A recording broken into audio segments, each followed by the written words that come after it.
Hello friends, cooking world চ্যানেলে সবাইকে স্বাগত জানাই। আজ নিয়ে এসেছি ইলিশ মাছের মাথা দিয়ে ওলের ঘন্ট। খুবই সহজে এই রেসিপিটি বানাতে কী কী লাগছে চলুন দেখে নেওয়া যাক। প্রথমে নিয়েছি এক খণ্ড ওল, যেটার খোসা ছাড়িয়ে টুকরো টুকরো করে কেটে নিয়েছি। আর নিয়েছি হাফ ইলিশ মাছের মাথা, যেটা ভালোভাবে ধুয়ে লবণ হলুদ মাখিয়ে রেখেছি। আর 4টে কাঁচা লঙ্কা। এবার ওলটাকে সিদ্ধ করে নেব, যার জন্য প্রেসার কুকারে জল দিয়ে ওলের টুকরোগুলো ভালোভাবে ধুয়ে দিয়ে দিলাম। এরপর প্রেসার কুকারের ঢাকনাটা আটকে 3 থেকে 4টে সিটি দিয়ে নেব। দেখুন ওলটা সিদ্ধ হয়ে গেছে। গরম থাকতে থাকতেই ওলটাকে আমি স্ম্যাশারের সাহায্যে ভালোভাবে স্ম্যাশ করে নিচ্ছি। খুব ভালোভাবে এটাকে স্ম্যাশ করতে হবে যাতে কোনো দানা না থাকে। এরপর কড়াইয়ে তেল গরম করে ইলিশ মাছের মাথাটা ভেজে নিচ্ছি।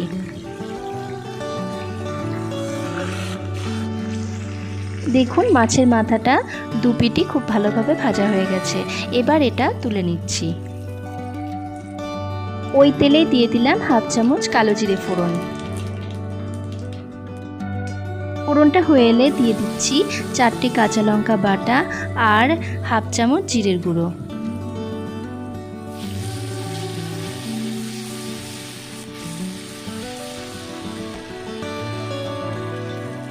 মশলাটা ভালোভাবে নাড়াচাড়া করে নিয়ে এবার সিদ্ধ করে রাখা ওলটা এর মধ্যে দিয়ে দিচ্ছি। ওলটাকে কিন্তু খুব সুন্দরভাবে স্ম্যাশ করে নিতে হবে, যাতে কোনো দানা না থাকে। দানা থাকলে কিন্তু খেতে ভালো লাগবে না। আর এই সুন্দর স্ম্যাশ করার জন্য ওলটাকে কিন্তু গরম গরমই আপনাদের স্ম্যাশ করতে হবে। ওলটা ঠান্ডা হয়ে গেলে কিন্তু শক্ত হয়ে যেতে পারে। এবার দিয়ে দিচ্ছি 1 চামচ লবণ আর 1 চামচ হলুদ। লবণ হলুদ দিয়ে ভালোভাবে নাড়াচাড়া করে নিচ্ছি। এবার দিয়ে দিলাম খানিকটা জল।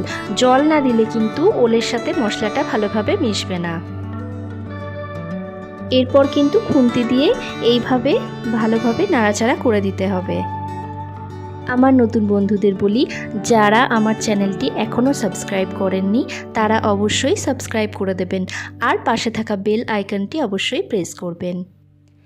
আর পুরনো বন্ধুদের অসংখ্য ধন্যবাদ প্রথম থেকে এইভাবে পাশে থাকার জন্য। এবার দিয়ে দিলাম সামান্য পরিমাণ চিনি। এরপর দিয়ে দিচ্ছি ভেজে রাখা ইলিশ মাছের অর্ধেক মাথাটা। মাথাটা দেওয়ার পর খুন্তির সাহায্যে মাথাটা এভাবে ভেঙে দিচ্ছি। এভাবে এটাকে নাড়াচাড়া করে বেশ কিছুক্ষণ ধরে করে নিতে হবে। আর গ্যাসের ফ্লেমটা এখানে সিমে রাখতে হবে, যাতে এটা কড়াইয়ের গায়ে লেগে না যায়। খুবই সহজে এবং ঘরোয়া উপায়ে এটি বানিয়ে ফেলা যায়। রান্নাটা আমার হয়ে এসেছে। ব্যাস, এবার কড়াই থেকে নামিয়ে গরম গরম ভাতে সার্ভ করুন ইলিশ মাছের মাথা দিয়ে ওলের ঘন্ট। আমার আজকের রেসিপিটি আপনাদের কেমন লাগলো অবশ্যই কমেন্ট বক্সে জানাবেন আর লাইক এবং শেয়ার করতে ভুলবেন না। ধন্যবাদ।